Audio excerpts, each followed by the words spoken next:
Chaos rang in their ears. Doubt sawed at their thoughts as fear threatened to strike their nerves lifeless. Yet they went on, one foot in front of the other, with deep breaths and exhales outward. They made it. Video game console, pacemaker, mobile refrigeration, 3D graphics, modern elevators, blood banks, traffic signals, syringe, spark plugs, gas masks, light bulb filament, countless surgeries, and much more Blacks did invent. While under fire, ducking and dodging threats to their lives, these are the beauties degenerates contrived. Because they arrived at a place of persuasion to key their gaze on a goal they would not allow to evade them. Corrupt cartels loomed on her every side. Yet Ida B. Wells refused to run dry. Printed the wails of hung-colored souls in a press that did not rest to keep these heinous crimes untold. Though she carried her own heavy load, when it was asked who would shine a light on the sins against her own, she said, I am the real McCoy, a quality creation of the Most High King built to propel the train of justice in such a time as this. The hues of her view did not defer her dream to turn blind eyes to ugly truth.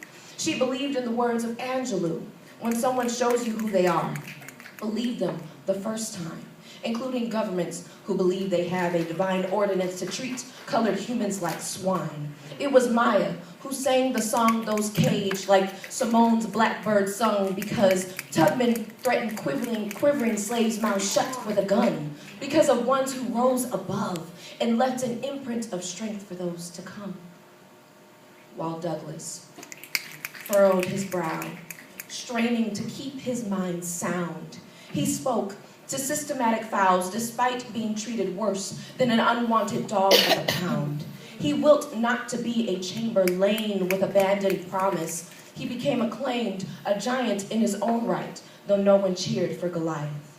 Flying over shining seas, Bessie taught herself French when American doors of education closed to her complexion. She rushed to foreign possibilities. The first Black aviating madam over the sea, Jay walked her way to victory along with Banneker, Latimer, and Wheatley. Though the hearse on Hope Road tempted their minds with lies, shaking their drive like a vicious mob, their eyes were watching God, the good marshal, whose hand planned Brown versus Board and seated the first Black man on the Supreme Court. Like Joe Louis, he refused to lose and pummeled the narrative of justice forward like a carver, taming dense wood. He is not satisfied with what is and pushes for what should.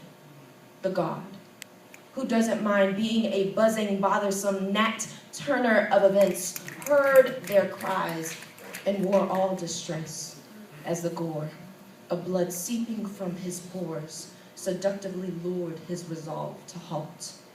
The dampening soil slumped his shoulders and curled his organs to knots as he wrestled fatigue and deafening unease to speak his will as not.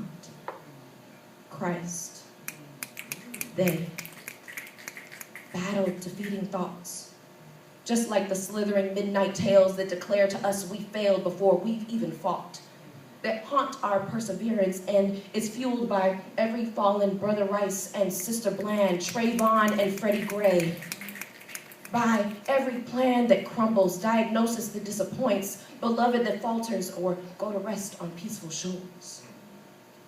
They each had many a foe on which their forfeit they could blame, but they went forward because divine purpose trumps pain.